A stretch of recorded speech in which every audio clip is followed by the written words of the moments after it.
الحمدللہ وکفا وسلام علی عبادہ الذین اصطفی اما بعد۔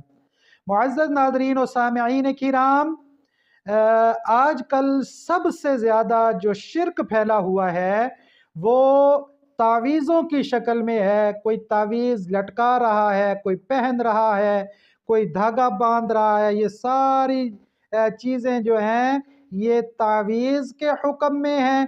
کوئی بھی چیز جو ہے عقیدہ بناتے ہوئے یہ باندھ لینا، لٹکا لینا، تعویذ وغیرہ کاغذ وغیرہ کا لکھا ہوا، یہ ساری چیزیں جو ہیں یہ باندھنا، لٹکانا، یہ ساری چیزیں حرام ہے اور شرک ہے۔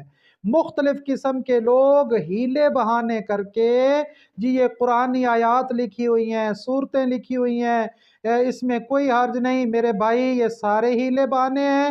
کہیں بھی کسی قسم کے تعویذ گنڈے لٹکانے کی اجازت نہ اللہ نے دی ہے، نہ رسول اللہ صلی اللہ علیہ وسلم کی حدیث میں اس کی اجازت ہے۔ جو بندہ تعویذ لٹکائے گا، کوئی چیز لٹکائے گا، دھاگا ہو، چھلا ہو، کوئی کڑا وغیرہ ہو، کوئی بھی چیز شفا کی غرض سے لٹکانا، باندھنا، وہ کاغذ کی صورت میں ہو، وہ کسی اور صورت کے اندر ہو، تو یہ سارے کے سارے شرک کے معاملات ہیں۔ اور شرک ایک ایسی چیز ہے کہ اللہ تعالیٰ نے قرآن میں فرمایا ہے ان اللہ لا یغفر ان یشرک بہ ویغفر ما دون ذلک۔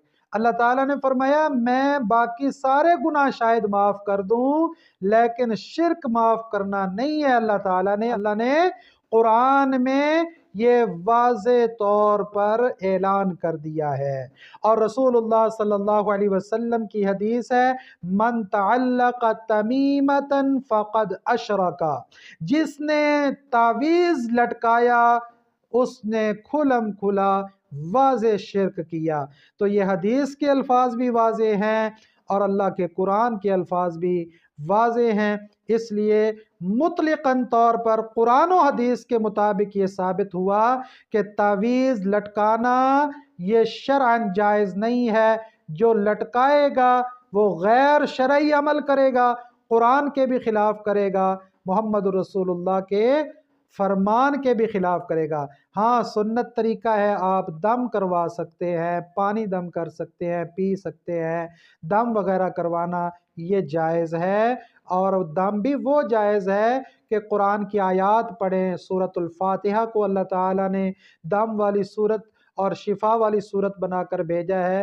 یہ چیزیں جو حدیث سے ثابت ہیں، شفا کی صورت میں آیات مبارکہ ہے، وہ تو جائز ہے، لیکن تعویذ کا لٹکانا یہ کسی صورت میں بھی جائز نہیں ہے۔ اللہ تعالیٰ مجھے اور آپ کو سمجھنے اور عمل کرنے کی توفیق عطا فرمائے اور صحیح قرآن و حدیث کے مطابق اصلاح کرنے کی اللہ تعالیٰ ہمیں توفیق عطا فرمائے۔ دعاؤں میں یاد رکھیے گا۔ السلام علیکم ورحمۃ اللہ۔